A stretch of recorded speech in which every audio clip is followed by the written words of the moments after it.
Bien le bonjour.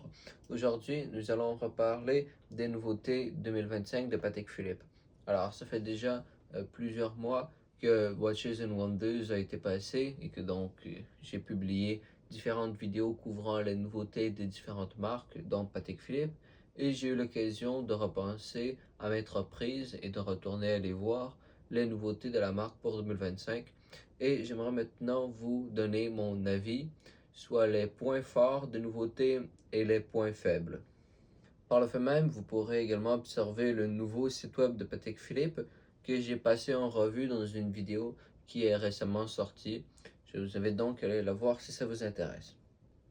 Alors définitivement, un point fort est les couleurs. Premièrement, regardons ne serait-ce que la première rangée de montres.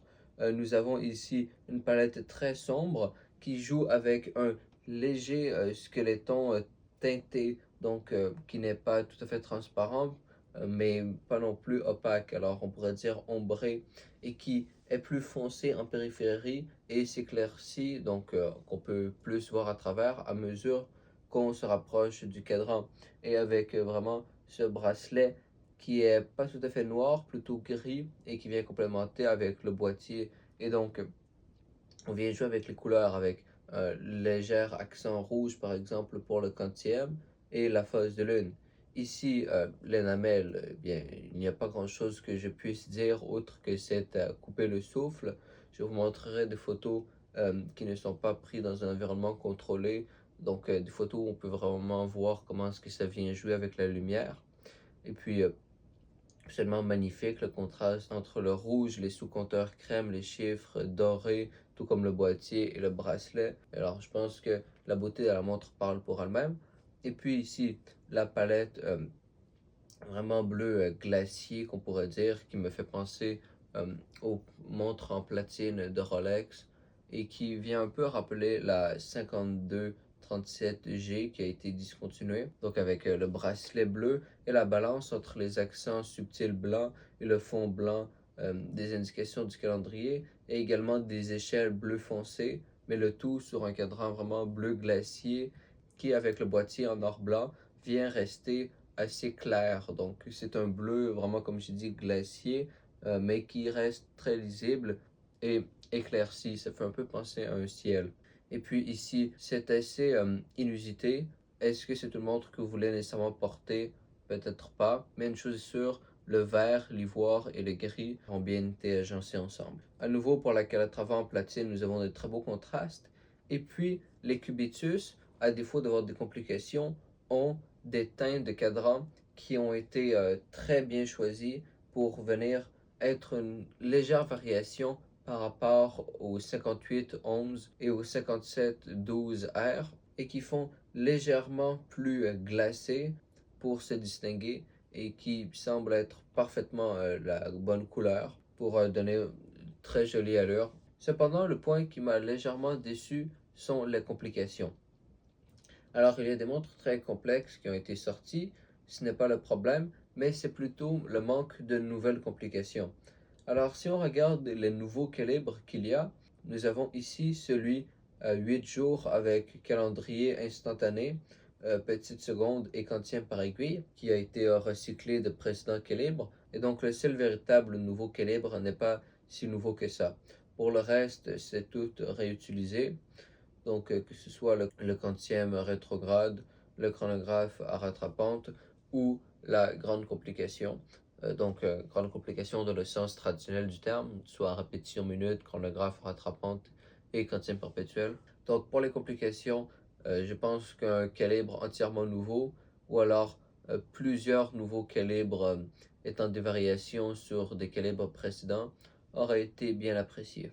Un point positif sont les nouvelles montres pour femmes, que ce soit le quantième annuel ou les nouvelles Cubitus dans une taille unisexe ou encore le quantième perpétuel.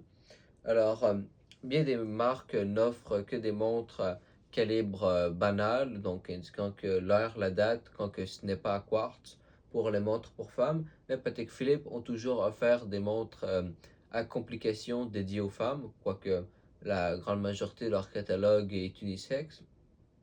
Mais donc, ça a toujours été une qualité de Patek Philippe et cette année, ils ont rafraîchi les options en n'offrant pas seulement des montres Certi. Et donc, cela sera super pour les femmes voulant quelque chose de distingué, qui leur est réservé, mais qui ne veulent pas nécessairement le côté flashy des diamants. Alors, un autre aspect négatif est par rapport à la 6159G et la 5823G. Ces deux montres sont en or blanc. Pourtant, je pense qu'une des deux aurait bien pu être en platine. Si vous voulez mon avis, la 6359G avec son bracelet et son cadran noir aurait été parfait pour de la platine à cause de la manière dont elle se différencie avec l'or blanc, dont elle reflète la lumière, qui aurait été super avec la lunette Clou de Paris. D'autant plus que Patek Philippe n'a jamais offert auparavant de boîtier Clou de Paris en platine, et donc ils auraient pu montrer leur savoir-faire extensif. Également, puisque la platine est plus dure et donc plus difficile à travailler, eh bien ça aurait été une nouvelle manière de démontrer leur prouesse technique. Et donc j'aurais uniquement, si j'avais été eux, offert la montre à réserve de marche de 8 jours en or blanc. Et le quantième rétrograde aurait dû, selon moi, être en platine. Alors, le dernier élément que j'ai à critiquer, outre les montres à quartz, que je critiquerai toujours, mais cela va sans dire, sont les discontinuations. Alors, peu avant Watches and Wonders, ont été discontinuées certaines montres du catalogue. J'ai d'ailleurs fait une vidéo à ce sujet. Il y a également la Nautilus indiquant uniquement l'heure, pas la 5711, un autre numéro de référence, mais entièrement sertie et en or blanc. Eh bien, elle a été remplacée par la 5811 Certi. Donc, la seule différence est le grossissement de millimètres. Pour être honnête, je ne vois pas nécessairement la logique. Si Patek Philippe veut faire des micro-ajustements, libre à eux de se donner du trouble pour peu de raisons, mais je ne vois pas la logique. C'est donc un point par rapport auquel je suis indifférent. Et donc, je ne les critique pas autant que je critique qu'ils aient mis leur effort là-dessus plutôt que de travailler sur un nouveau calibre qui aurait été bien la bienvenue. Et la dernière chose qui me dérange est le départ de la magnifique montre quantité perpétuelle tourbillon répétition minute. Et il n'y a aucune montre en remplacement qui est venue. Si on considère par exemple le quotient perpétuel répétition minute chronographe qui a été discontinué, eh bien, il a été remplacé. Le chronographe à rattrapante en platine également a été remplacé. Et la Calatrava Travel Time en or blanc a également été remplacé. Mais nous n'avons aucun remplacement. Et je trouve cela dommage car c'était selon moi une des plus belles montres du catalogue Patek Philippe. Et c'était une sacrée combinaison de complications. Alors voilà ce qui en est. Somme toute, les nouveautés sont intéressantes. Je ne sais pas si je préfère celle de l'an dernier ou celle actuelle. Celles de cette année sont très belles. Et puis, j'aime particulièrement la 5328G, dont je trouve le calibre, bien que recyclé, très bien fait. Et ça semble tout le monde très pratique. Euh, donc, le genre de montre qui se portera bien dans un contexte quotidien. Et j'aime beaucoup le quantième perpétuel rétrograde qui va offrir une alternative aux dispositions un peu classiques. Donc voilà ce qu'il y en est pour cette vidéo. Merci d'être resté jusqu'à la fin. Je vous invite à me laisser savoir en commentaire si vous avez quelques instants à perdre.